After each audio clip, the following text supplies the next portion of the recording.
About 29 universities from the Republic of Turkey are in Nigeria for an educational cooperation fair. This is the 4th edition and the biggest. Stakeholders say it is a fallout of President Bola Ahmed Tinubu's recent state visit to Turkey. We will bring to you details of the education fair held in Abuja. It was facilitated by a Nigerian in Diaspora, Turkey, Dr. Abdul Ibrahim. We also have our complimentary segment of Health Tips by Association of Nigerian Physicians in the Americas and PAR, our food corner, as well as our Diaspora of the Moment. This is your favorite show, The Diaspora. I'm Juliana Vincent Chekubu, your anchor. Please stay with me.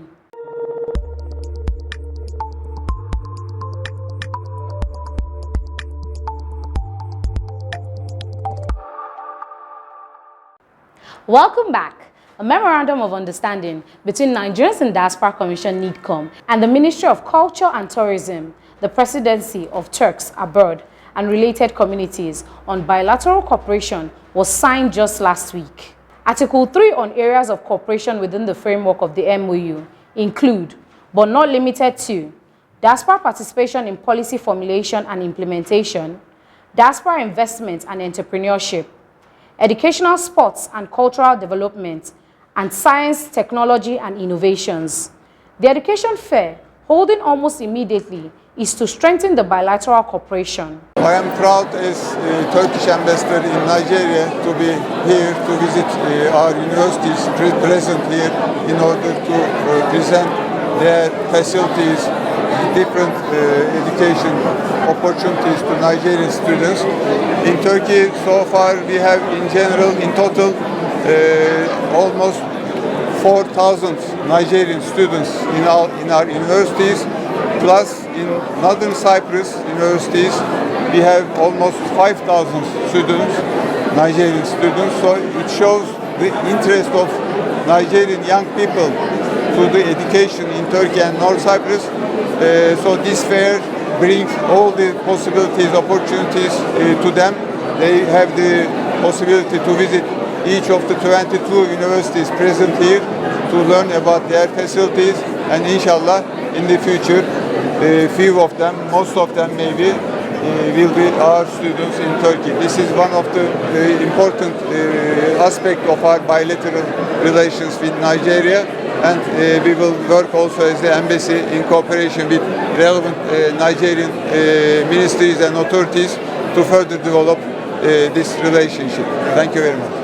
Honorable Abike Dabrerewa, Chairman CEO, Nigerians in Diaspora Commission, was represented by the head, Planning, Research and Statistics Department, Mr. Gabriel Odu. What do you think NIDCOM's contribution is to such fairs like this? Yes, NIDCOM is here to cement the relationship.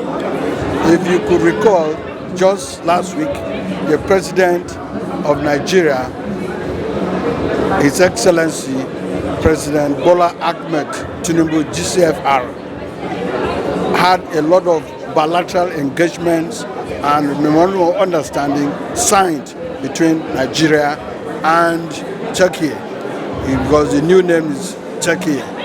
This is a fallout of that, and NIDCOM is here because the man driving this education fair today is a Nigerian. He went to Turkey to study as a PhD student. Today, he is the head of department. He's an associate professor and head of department computer science. You see, so this is evidence of good representation. You get it? So we are here to encourage Nigerians in the diaspora to be good ambassadors. We have 4 things going, or more than 4 things going for Nigerians in diaspora. They have the global exposure, they have the networks, they have the skills, they have the resources. Okay. So they bring this to bear. Now, you said when they go there, they also have opportunities to travel to European countries to further their educations and also come back to Turkey. After that, you come back home and invest in your country. That is the message. East or west, home. East or west, north or south, home is always the best. Whatever skill you acquire, whatever fame you make, the trailblazing the celebration you have over there. But if it does not trickle down to your homeland for development, you have not done anything. So that is our message. Always think home. You aspire, you achieve, but what about your country, Nigeria? In the health sector, in the education sector, in technology, and all that. So we need to use it. The Nigerian diaspora is the greater resource, is the catalyst for national development. Thank you. The presence of the legal unit is very important in this event because given our mandate in the Nigerians in Diaspora Commission, some of us may know this, that our mandate is to harness and coordinate the resources and potentials and other good things that the Nigerians in diaspora have to offer for the development of Nigeria. And we all know that there are about more than 17 million Nigerians in the diaspora who are excelling in various fields, in science, in technology, in education, name it, virtually in every field. And many of them are topping a lot of fields. So our own part as a commission is to ensure that these abilities and resources and whatever good thing they have, we harness it and coordinate it for the development of Nigeria. And the chairman has been doing a very good job in this area. Thank you. These agreements that have been signed between Nigeria and Turkey, how do you think that they protect Nigerian students? Okay, well, I would like to give a little information about this agreement. This MOU, actually, it's a memorandum of understanding between the Nigerians in diaspora and the Turks. Actually, this MOU actually cuts across a lot of areas. So education is just one of those areas, and so far, since there's an MOU between us and the Turks, it's basically for the development of Nigeria, because we are aware that there are about 4 million Nigerians in Turkey, and from what we can see in this event, there are about 25 schools here present. So the future looks very bright. A lot of Nigerians are going to be going to Turkey to learn in various areas, in science, in technology, in innovation, in so many areas, which will help to protect our interest and their interest in the long run. Because of course, with the level of education they'll be getting from Turkey, they'll be well equipped to get jobs. You know, they'll be well educated, well informed, and then of course it will help to protect and guarantee their future, because it will create jobs in the long run for a lot of Nigerian students who wish to explore the option of going to Turkey. So it's actually a very good opportunity for Nigeria.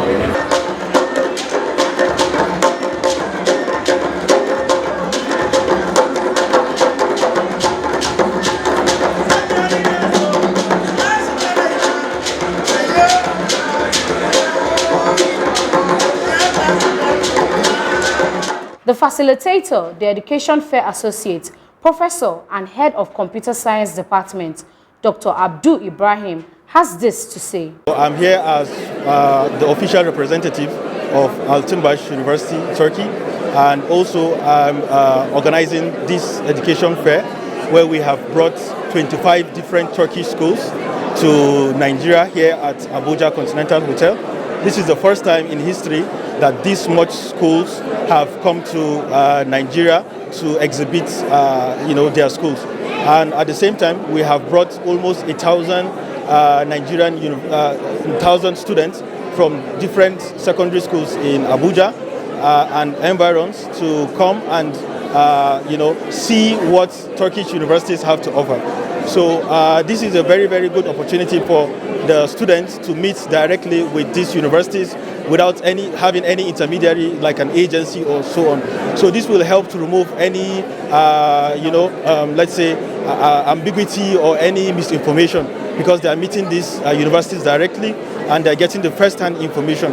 And the aim of this is also to help our students know what kind of programs are available in Turkey, what are the scholarship opportunities in Turkey, and the life in Turkey, and so on. And the Erasmus program that is available in Turkey. Turkey has, all the universities in Turkey has an Erasmus program where the students are able to travel to European universities, Western Europe, and everywhere to continue their education, all being sponsored and supported by European Union and Turkey and their university. So they can come to Turkey, but they can also travel legally to those countries and continue their education and return to complete their education in Turkey. And then if they have a job there, they can also return to Europe. At the same time, Turkey provides the quality of education that is at par with Europe, while providing very low tuition fee. Yes, this is very interesting. Is it a fallout of President Bola Ahmed Tinubu's recent, in fact, last week visit to Turkey, where he signs a lot of bilateral agreements and MOU, especially in diaspora engagement and education cooperation? Yes, as we are aware, I think last week our President Bola Ahmed Tinubu was in Turkey and he met with the Turkey's president. So it was formerly called Turkey, but now it's called Turkey. So he met with the Turkey's president, and I think they signed 9 bilateral agreements, and one of them is education. And this is where we come in. So we are coming here to make this education fair as part of implementing this, agreement which was signed. So it is timely with what the president has gone to Turkey to do.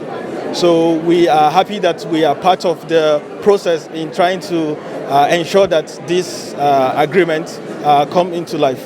Yes, as a Nigerian in diaspora, yes. You know that you are the first line ambassador. You are our face, our image in Turkey. How well are you representing our country? Well, I think I can proudly say that I'm representing our country very well. I was a student.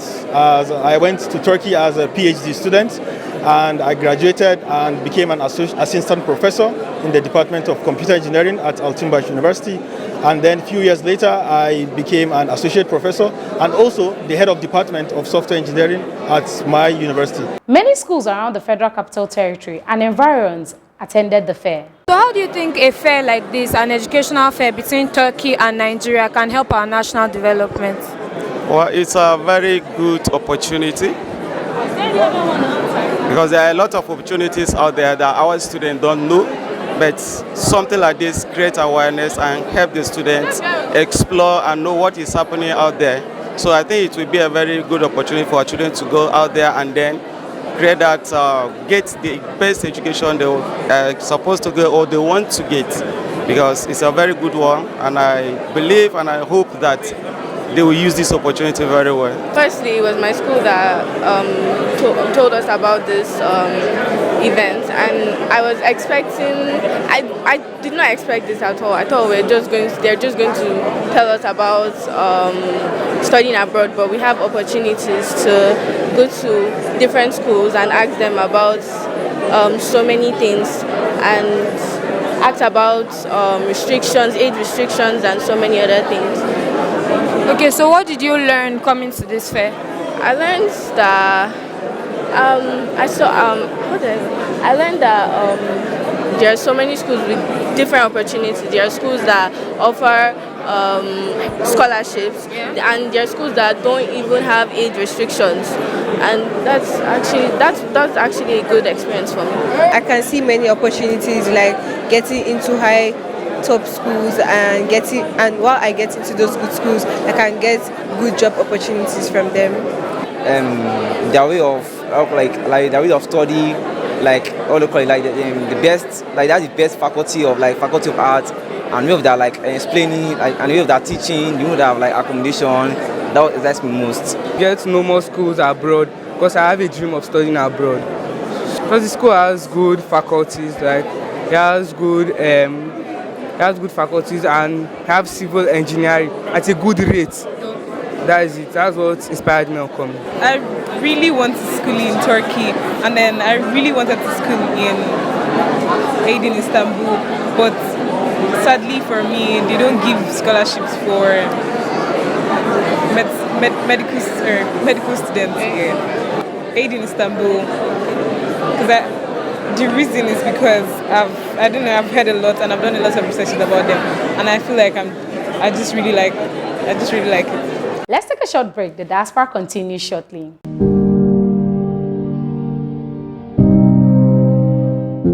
Your success in life is a direct correlation of the people that are around you and what they pour into you, right? So I think raising of that flag showed that, right? Nigeria and my upbringing of just being hardworking, determination, perseverance, has led me to where I am today. So I wouldn't be here without Nigeria. There's a saying that the grass isn't greener where you go, it's greener where you water it. You know, so I think that we have the opportunity to water it, and I also believe that where you are in your life is because of the opportunities that you've been given and the people pour into you.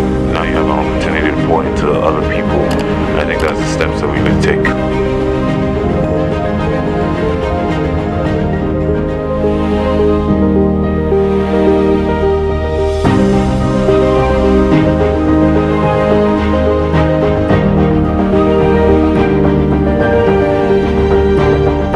Welcome back.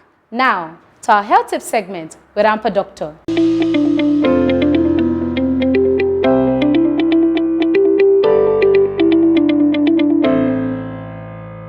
Chairman of Advocacy Committee with the Association of Nigerian Physicians in the Americas, AMPA for short. Our topic of discussion today will be hypertension, which we call high blood pressure on the streets. High blood pressure or hypertension is one of the trio of health conditions we call the silent killers. We have diabetes mellitus, we have hyperlipidemia, and we have hypertension. We call them silent because they don't have dramatic signs and symptoms that will alert you and then you run to the doctor. They can fly under the radar for a long time, and before you know it, by the time they get over water, someone is already too sick or dead.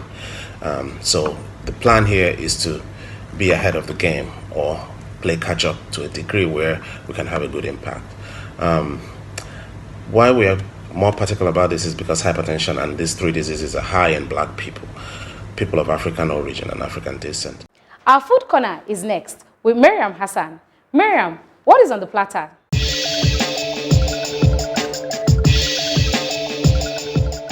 On today's episode of your Food Corner, we're going to be teaching how to make a very sumptuous and sweet soup. You can pair it with rice, semo, pounded yam. I'm sure you're already guessing. It's the vegetable soup, which the Yoruba call efo riro. After prepping, at this time, your pepper, your onion, your fish, everything should be set. I didn't want to bore you with all of those clips, but make sure you prep before you start cooking. This soup happens, really fast. So add your protein of choice. I'm using goat meat, snail, pomo, and stockfish. Use or take out anyone you don't like, okay? Now add your blended peppers and onion. Add your seasoning, stir well to combine, cover and let it steam properly without adding water for at least 15 minutes. This was after 15 minutes, the goat meat rendered a lot of juice, so I'm going to stir well to combine and then remove the snail at this point. We don't want it to overcook. All of the seasoning have penetrated into it, so remove the snail and continue cooking the rest of the protein if it is still tough. I'm using male goat meat and it doesn't take that long to cook. So at this point, I'm going to go in with some catfish. I've already washed this catfish and it's a bit tough. So I'm going to go in with the catfish now. Add some ground crayfish, a bit of water, cover and allow this to cook for another 10 minutes. This should be almost cooked now. So I'm going to stir well. You can see the stock in there is now thick. It is not liquidy anymore. So at this time, I'm going to reintroduce the snail. Stir that well to combine. Okay, so now I am going to add some palm oil. Please use good quality palm oil for this. You don't want your soup to have an aftertaste, okay? So add good quality palm oil and then you're going to cover for this to dissolve. 5 to 7 minutes later, I'm going to give this a good mix. You guys, the aroma here was nose blinding, very yummy. So stir well. You can see we have, basically oil in there. So now add your water leaf. This is going to render the liquid we need for this soup. So add the water leaf and then go in with some periwinkle. If you're going to be using the periwinkle with shell, you want to add it before you add the water leaf, or at the same time. It doesn't take that long to cook. Now add your fish. I'm adding this ejakika now because it is not tough and I did not want it to shatter inside the soup. Well, it eventually did. But yeah, I'm going to add some more pepper, crayfish and stir. Then I'm going to cover for it to simmer for another 3 minutes. Now all the veggies are in. As you're stirring it, it is cooking, so you don't need to cook it for too long anymore. Give it 1 more minute and take it off the heat immediately. Soup is ready. Serve with any swallow of your choice. I had this with semolina. It was so good. That's right, I told you, it's a very simple, delicious delicacy to make. You can pair it with anything of your choice. I remain Mariam Hassan, your uncle. See you next time on the next episode. Now to our diaspora of the moment, with Esther Otioto presenting. Our diaspora of the moment is Mayor Ukeme Jetta. Ukeme holds a JD from Case Western Reserve University School of Law, an MBA from the University of Massachusetts Lowell, and a BS in Mechanical Engineering from the University of Maine, where she competed as a Division I track and field athlete. As an engineer, licensed attorney, and community leader, Ukeme's career has been defined by solving complex challenges, building consensus, and delivering results for residents. In 2021, she made history as the first person of color elected to Upper Arlington City Council in its 103-year history. In January 2024, her council peers selected her to serve as president and mayor for a 2-year term again, the first person of color to hold this position. Ukeme lives in Upper Arlington's Greensview neighborhood with her 2 children and their dog. She has served on numerous community boards, including the inaugural Community Relations Committee, Leadership Upper Arlington, Class of 2019, the Ohio Legal Help Board of Directors, and United Way of Central Ohio's Diversity and Inclusion Advisory Council. Living by the mantra, be the change you wish to see, Ukeme embodies this philosophy in her leadership and advocacy for Upper Arlington. Congratulations, Mayor Ukeme Jetta. We celebrate you as our diaspora of the moment. This has been the Diaspora for this week. Keep a date next week for another interesting episode of your favorite show, The Diaspora. I remain Juliana Vincent Chekwebu. Stay positive.